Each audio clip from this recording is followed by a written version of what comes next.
Good evening, cult members and Star Wars fans, and welcome to Pop Culture Cult. I'm Sean. I'm Janice. That's what I wanted to say the first 3 times. Welcome to our wild, all over the place discussion and reaction and review of the first 2 episodes of The Acolyte. For those of you who are new around here, thank you for clicking on this. We are not doing a scene-by-scene breakdown, watch-along, whatever. We're going to talk about what we just saw and kind of figure out what we just saw. And try to maybe put together some red string and figure out what's going on, because Sure. We'll get into that first. But I have thoughts. I have so many thoughts. And we're Star Wars. I'm a super Star Wars fan. She is a very much more than casual Star Wars fan, but I go deep into the stuff. So when Vanessa Rowe was announced for this series from the High Republic, like, I was excited. I've got Keith Travis's like High Republic, like I'm that guy. Okay. So we're going to talk about like themes and like our feelings and like kind of what we saw, where we think it's going to go, that kind of thing in this discussion. We try to stay in order, but we don't necessarily do it every time. And we're not like, as much as I'm deep into the weeds of Star Wars, I'm not going to be able to sit there and say that fourth thing on the left is a T16 hydroponic maker, blah, blah, blah, blah, blah. There's other channels for that. Right. If this was our living, we could sit there and watch it and rewind and rewatch it. Yeah, I'd be Star Wars Explain on their 4th watch already. It's only been out for an hour. Well, they went to LA and saw the thing, That's and true. then they went to the premiere, and That's then they got true. Yeah, that's true. they're living the dream. All right, so let's start with the discussion before this show started. Okay. They did a lot of things, a lot of discussion about this is going to be a murder mystery kind of thing in Star Wars. We're going to talk about the end of the High Republic era, getting into the Republic era that we know of it. Before, it's about 100 years before the Clone Wars happen. There has been wild speculation all over the internet that Amandla Stenberg was playing twins. Guess what? She's playing twins.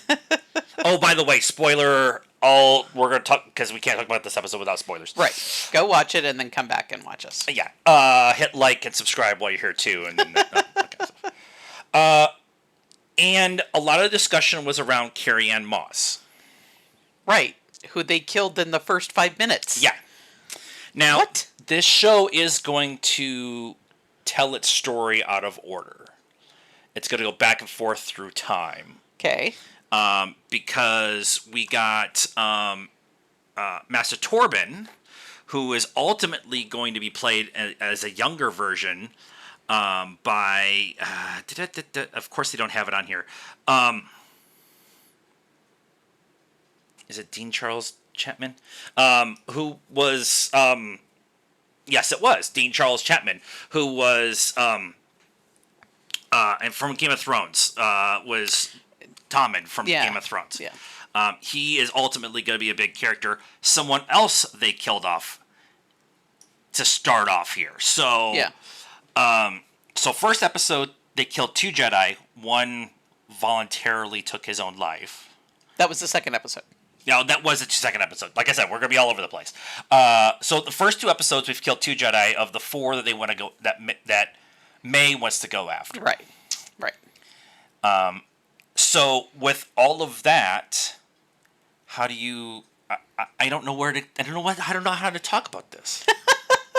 Well, I mean, this is way outside. I mean, way outside of the stuff that I know. Maybe that's.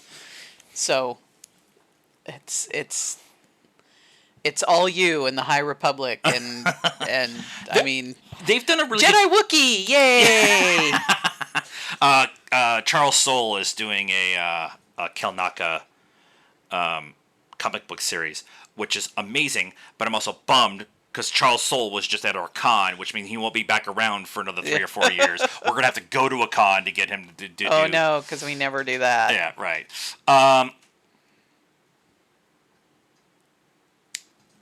Let's talk about. Let's talk about what is going on with the Jedi and why May is so Okay. manipulated by whoever her master is. Right. I think that's the mystery of the murder mystery, because we know who's doing the murders. So. Yeah. I really thought it would be episode 3 or 4 when we come around. It was, oh yeah, it is May, and oh yeah, Amanda is paying twins. Yeah. It was within the first 30 minutes of the first episode. Right. I mean, pretty much as soon as they showed her as the Mechnik, I was like, oh, it's not her. Yeah. So there's got to be twins, or she's like, I don't know. Sleepwalking. Yeah, I mean, because they do, like, oh, she wasn't with them when they all went to the bar that night, last night or whatever. Yeah. Where were you? So they leave it a little bit, but then you're like, I mean, unless they're hovering above the planet that Carrie-Anne Moss's character, I don't remember what her name was. I want to say Inara. I want to say Indarna. Sorry, Indarna. Oh, it is Indarna. I was going to say Indarna, but that's the dragon from the Fourth Wing. Fourth Wing, yeah. I was like, no, it's not Indarna. So unless the ship that she was on was like hovering over that planet, that would have been pretty impossible for her to get there. Yeah, totally. So yeah, you knew pretty quickly, even though you weren't told, that something's going on. Something's going on, and it's probably twins. Right. It's actually kind of fun that they actually played with us the Star Wars fans, with this concept of May, because they've been pushing May. May. Yeah. She's been in all the trailers. It's always been May. We never really got Orla. Yeah. We're going off topic. I don't care. Welcome to one of our reviews. We got May. So everything was about May attacking Inara. Everything was about May going off and talking to her master on the water planet or whatever, on the beach side. So Orla being the one who we spend the most time with. Right. At least in these first two episodes. And the story of May burning down their house or their village. Right. And killing their family. And May and Orla both... Is it Orla or... Oshi. I'm sorry. Oshi. The two of them thinking the other one was dead. Yeah. Adds the fuel to May that she seeks revenge on the Jedi who attacked. Right, and so I think that we're going to find that there's a deeper story there with, that May probably didn't set. Like, why would you do that? Why would, a small child, unless, you're being abused or it's an accident, right? Yeah. Those are the two reasons why a small child might do something, or a young. I mean, they looked to be 8, I guess, in the little flashback. 8. Okay, they said 8. So I mean, you're not just at 8. You're not, hopefully, unless you're, Damien from The Omen or something, setting your family on fire. So I and she has this hatred to the Jedi, so I'm wondering if maybe her master is actually the one who orchestrated or set the fire, and then took May and told her it was the Jedi that did this, and then Orla. See, they don't have it on IMDb yet. Let me see if I can keep talking. They don't. They have her name, but no. It says May / ... Yeah. I don't know. Maybe you click on the dots. Anyway, so the Jedi grabbed her, Right. and Right. was like, she was dead. Maybe didn't see a body, just saw the fire, and there was no one else, and grabbed her, and and left with her, or whatever. Yeah. He hasn't really explained.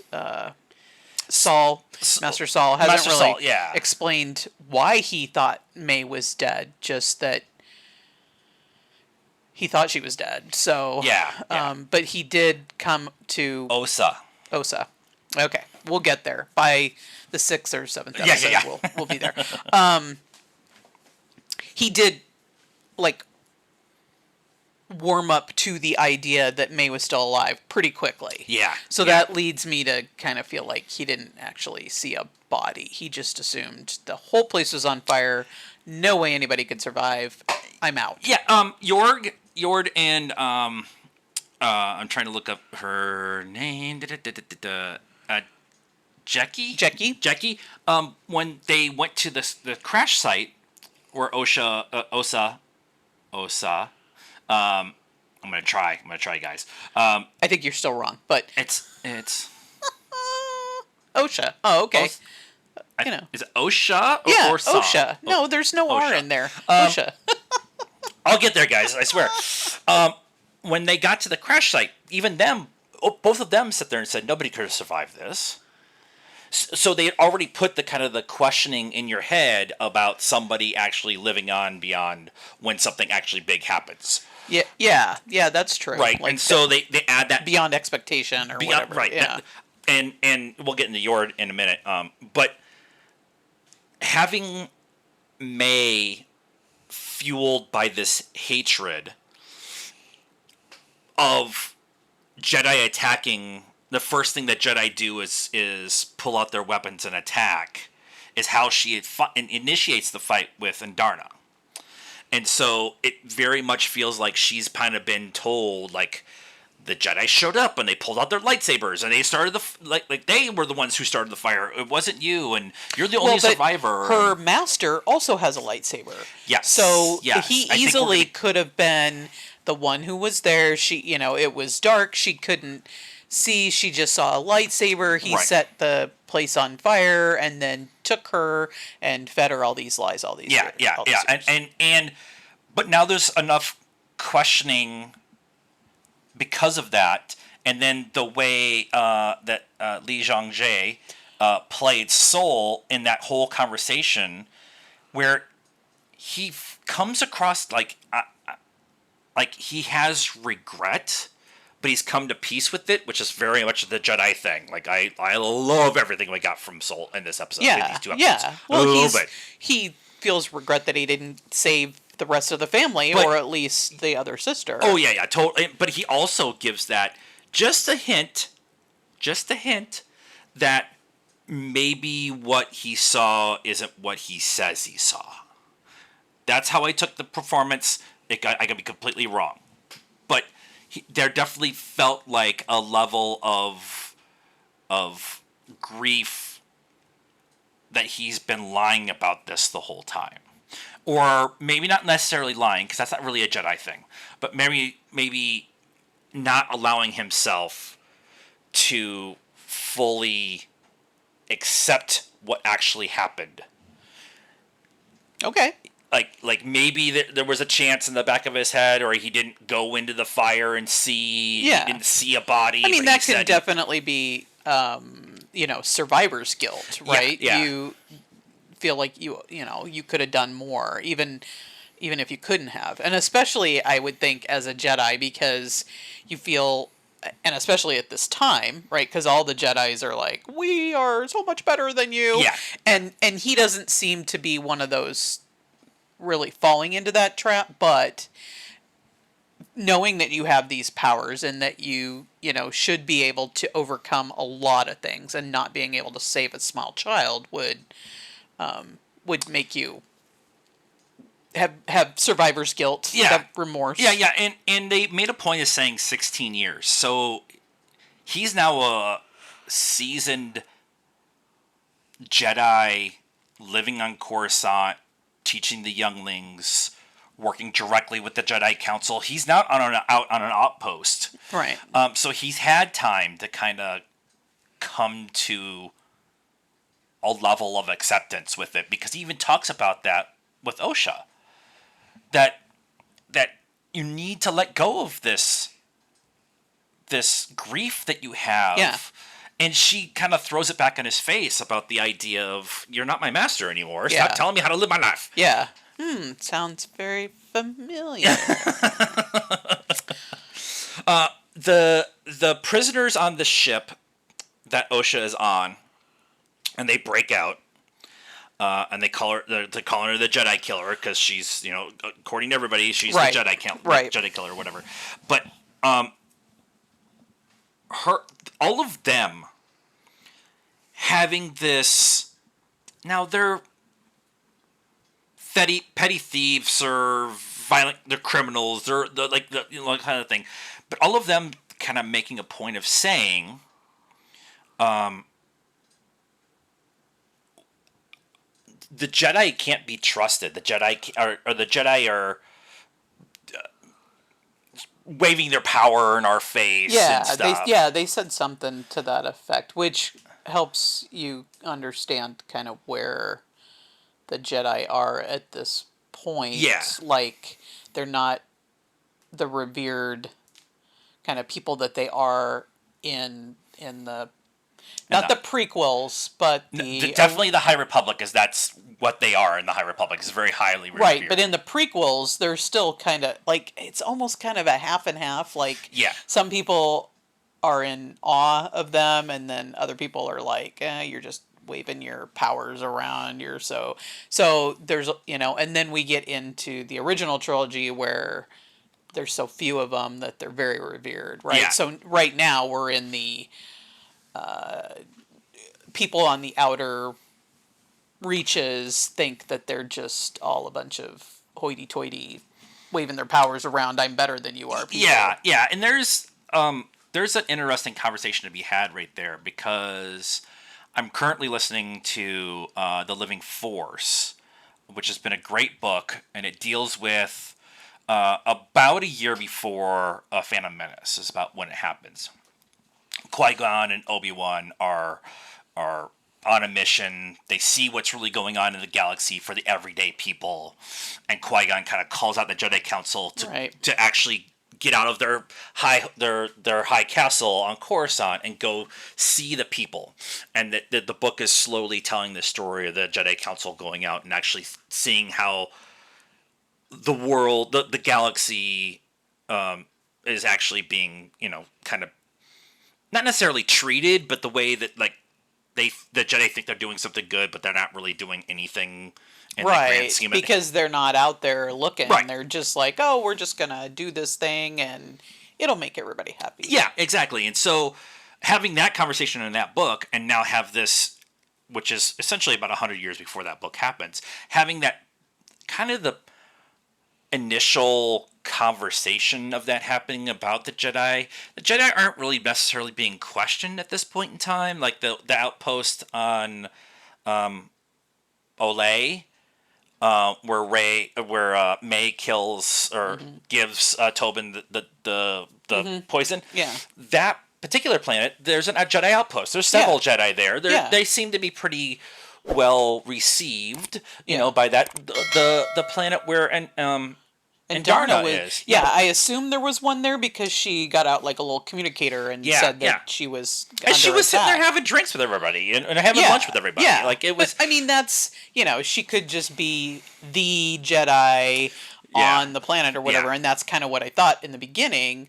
And then, but then she pulled out the communicator and was talking to somebody, so obviously there's others on that planet. So yeah, they're just, there's outposts, but the ones at Coruscant don't. I'm sure they're not. And there's a lot to be said about having this conversation of shining a light on the Jedi.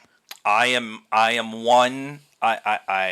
believe in the core principle of the Jedi. I am very much a believer in I have this ability. If I don't do anything with it, then I'm no better than than a bad guy. That's the bad guy. Yeah. But that hubris also comes with that. Yeah. Can. Or can. And that's what Yord is kind of showing. He's kind of having that. He's a little bit coded. He's coded as I know I have this ability and I know I can use it on whoever I wish. Yeah. And him trying to do the Jedi mind trick on the Trade Federation captain. Yeah. It is a visual representation of that. Yeah. And every time he gets the chance, he pulls out his lightsaber. Now he has been described as a by the book kind of Jedi. Yeah. Which is totally cool. Like, I'm totally cool with the by the book company man Jedi Obi-Wan Kenobi. But this is a different level of that. Yeah. This is almost fanaticism. Fanaticism in a way that will get manipulated by someone else. From jump, I've thought that Yord was going to be somebody who is tempted by the idea of more power. Right. Well, and Yoda talks about that.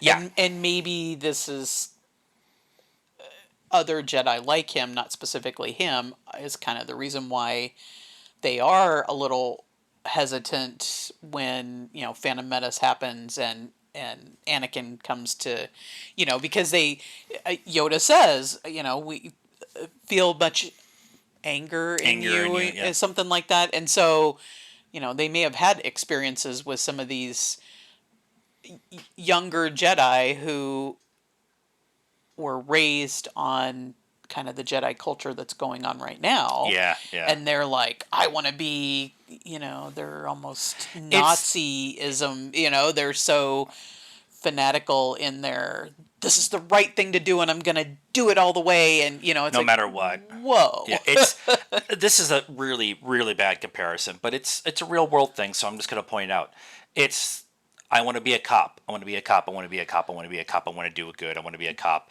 And then you get in the job and you realize that you can't do the job that you think you can do. So you bend a small rule here or you just do by the rules all the time. Yeah, and that to the point where, there has to be, and that's kind of weird for Jedi because you think of them more like Master Soul, right? Very kind of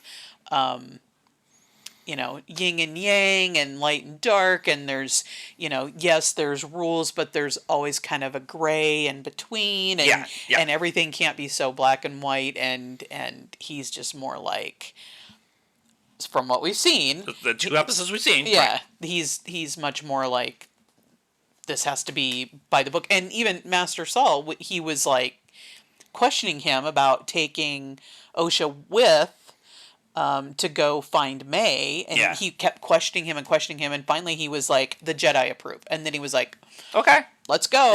Yeah. Soul even had a moment where he was looking at a hologram pic of Osha. I'll get it, guys. I swear to God. And Jackie, yes, kind of question, like, why do you have an old holding on to memories or whatever. Yeah. And Soul kind of like smiled for a minute. He's like, it gives us a chance to learn from our mistakes.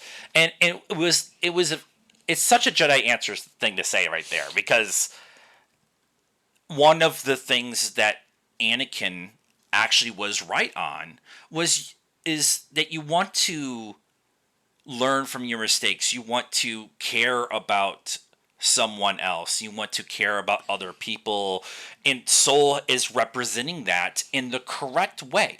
Anakin made it possessive, made it like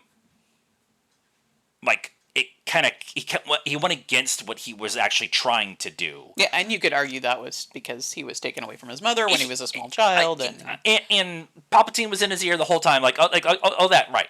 But Soul is the other representation of that. Soul is representing it as it's not just a black and white conversation like we're having with Yord, but it's allowing yourself to let go of having attachment is not wrong. Yeah. Having attachment where you're not allowing the other person to have their agency or to be their own person, or taking away their ability to grow and everything, is something that Soul is representing by allowing Osa to leave. Osha, god damn it, leave and take her own path. Yeah. Well, and it's also, he is saying what May can't do, right? So he is saying, remembering your past is fine because you can't learn to not remake mistakes if you don't look back on your past, but to hold on to it and have something in your past be your driving thing in your in your current life, or the thing that's making you angry, or then that's bad. Yep.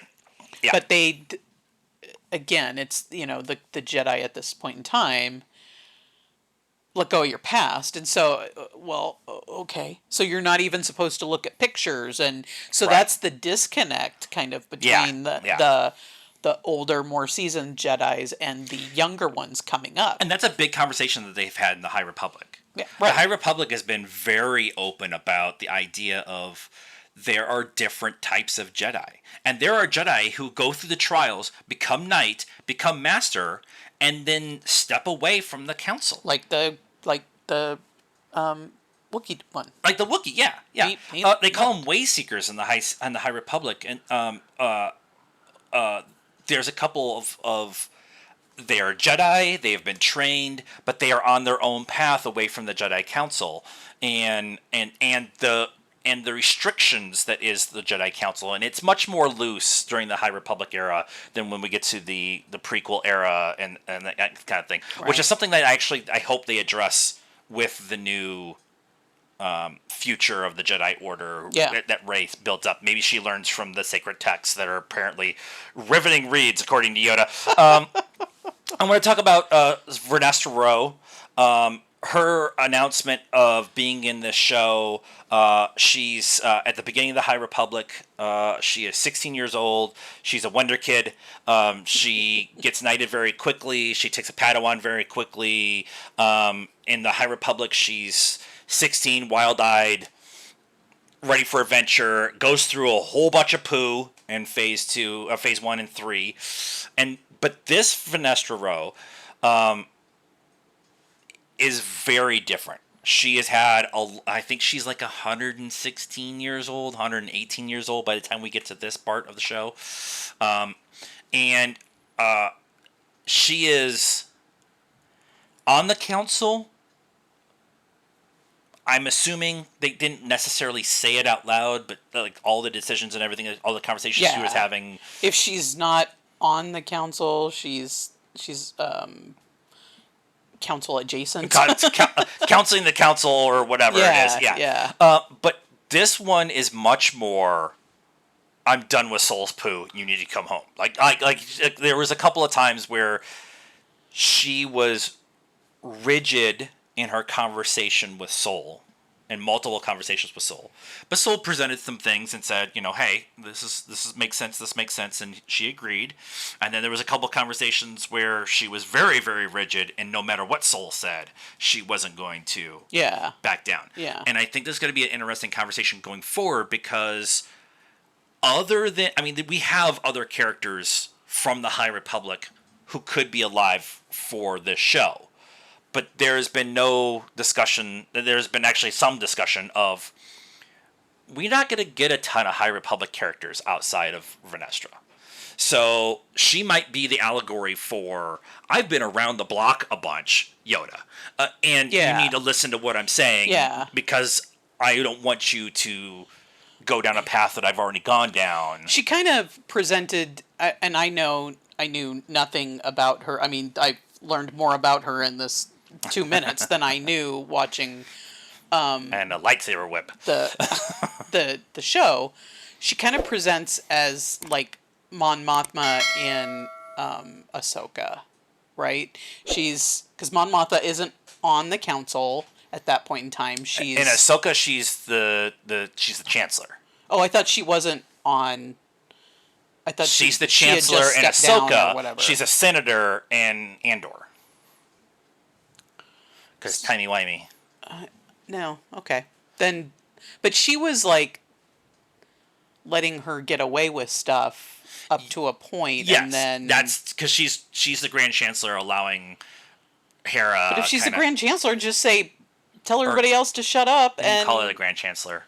But yeah, she's the head of the. So then, why does she just tell everybody to shut up and let Ahsoka do what she needs to do? Because she's also playing the politics of this is how we got Emperor Palpatine by not listening to everybody's conversation, and if some people have a problem with it,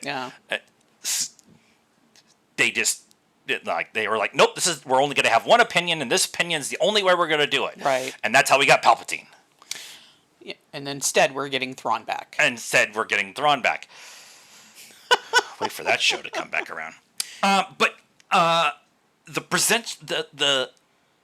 So far these two episodes are very Jedi centric, very May centric, very Osa centric. Osha. God damn it, Osha. Why do I say Osa?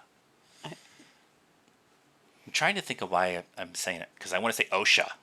Osha. That's what it is. And that's why I keep saying OSHA, I keep not wanting to say OSHA. Occupational Safety. Yeah, that's the thing. Health Associate. I hate that group. So OSHA. But it's very much getting into the weeds of what it means to be a Jedi and what the ramifications of the outside world of what those Jedi are. Yeah. So I find that very interesting. I love that we're going to spend some time with this. Now, Leslie Headland, who is the creator of this show, she directed the first two episodes. She wrote a bunch of it. She was the head writer. She was the head of the room. It was just her idea with input from different writers, and she brought in people who are prequelists and original trilogy people and sequel trilogy people and people who aren't Star Wars people and had this big conversation or whatever. She has said that she wants to dive into the conversation of what it means to be Sith. We've had all these conversations of what it means to be a Jedi. And all these conversations of how the Jedi have done wrong and have done right. And we have only seen, really, other than Anakin's fall, which isn't necessarily a thing, but it's down a rabbit hole I don't want to go down right now. But we haven't seen a real storytelling of why the Sith are the Sith and why they think the way they are. Right. And other than what happens with Anakin, and that's one interpretation of 50 million other reasons why you would become Sith. And he's 100% Sith, and he's 100% the bad guy as Vader, 100%. But he was manipulated into that, and that so far the only storytelling that we've gotten about the Sith kind of ideals is in Tales of the Jedi. Not Tales of the Jedi. I'm so sorry. Visions, where other cultures, other human cultures, are telling the story of Star Wars in different animation styles. And they've all played with the idea of what the Sith is and how people become Sith and all that kind of conversation. Right. If anybody has ever done a podcast or done any kind of creating of influencing or video production, technology kicks your ass. We had a really good discussion about the Sith and actually getting to see the Sith storytelling that Leslie Headland wants to do in this series, and technology decided that we needed to be in an echo chamber. Right. So, to finish that off, we were talking about how this is going to be really the first time outside of Visions we're going to see a story about why the Sith are who they are, why they think the way they are, that kind of thing. Yeah. Everything else that we've gotten has been like how people have fallen to this dark side outside of Anakin and stuff like that. Yeah, and just the pure evil that is Sidious. But that. I'm excited about that. I'm excited to tell that kind of storytelling. Yeah, because they're not all the super bad guys, like like Palpatine Sidious, and Sidious, and absolutely. A couple other things that we talked about already, but we're going to bring it up again here. A bunch of the influencers that we are not in that level yet, but we're trying to someday. Got a bunch of care packages from Lucasfilm. One of the things in the Lucasfilm thing was everybody got their own personal Pip. Yep. Pip is not the cutest droid that we've gotten so far. It's not Lola. It's not Chopper. He's not cute. He's a war criminal. But in the care package, they got a Pip, and then they got stickers, and you can decorate your Pip as like you do your Stanley cups. Yeah. So I went to Paris and I got a Eiffel Tower sticker and put it on my Pip. Yeah. And they said that might be something that they do in the show, so that'd be kind of cool to see how Pip changes as they go along. Yeah. I just love. We talked about this too. Is that Pip is a sonic screwdriver? It's the plot thing to kind of just I need to put out a fire. He's a fire extinguisher. I need to get out of this jail cell. He's a welder. Welder. He's everything. He's everything. But there's still not a wit setting. And if you get that, then you watch Doctor Who. Watching the right show. Although I do like that, unlike a sonic screwdriver, he does have a bit of a personality. Yeah. He got scared when they were crashing, and she had to tuck him in. So that was pretty cute. B2 Emo is I want to protect him with everything in my little person, and he has the same. Pip's kind of the same personality as B2 Emo. Yeah. We talked about the Sith thing. We talked about Pip. There's a couple other things that we've talked about, but that's not nearly as important as Pip. Like, let's be honest, it's all about Pip.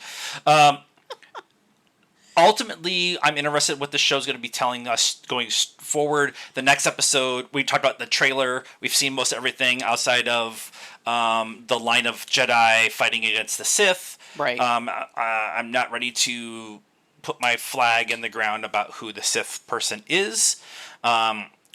It'll be explained. I don't have a theory yet. Whatever. But that scene of all of them fighting him hasn't been shown yet. And I think the next episode we're going to go back in time to when May and Osha. Yay! This time. When their family got killed and all that kind of thing. That's going to be the next episode. Yeah. Or they go see Kalaka. Go get him. And they could totally do both in the same episode. Yeah, there was a little bit of we need to go get him now kind of thing, and so. Yeah, maybe Osha and Saul talk about it or something, and they do a flashback. Who knows? Yeah, absolutely. We are going to be doing one of these every week. When they drop the Acolyte episodes. We also are doing Doctor Who, a weekly discussion like this, and we're going to be doing House of the Dragon when that starts in a couple of weeks. We're also doing movie reviews and trailer reactions. We're doing all kinds of stuff. We're in the summer time, busy season, so we are doing a ton of stuff, posting, using the podcast feed when we can. So please help us out and subscribe to our channel. Yep. It's free. It's nothing to click the button and never hear from us again. No, please come watch us on a regular basis. And if you hit the bell, you get notifications on YouTube that we've uploaded stuff. And then on the Spotify feed, we've reopened that because we're going to be doing all these episode discussions and longer form discussions there. So we'll be uploading after each episode pretty much every night after each episode kind of drops. So follow us on there too. And tell your friends. We love Friends. One of the things we talk about around here is loving our fandom. We're cool having deep, long conversations about what you liked and what you didn't like, but we don't like jerks. So if you're going to be nice, if you're going to talk about something, be nice in the comments. Right. We can disagree. That's fine. That's fine. But be nice. B2 Emo is the best. Also, like this video. Follow us on the social media stuff: Facebook, Instagram, Twitter, and TikTok. Links in the description down below. And until next time, I'm almost tired. And until next time, cult members for light and life.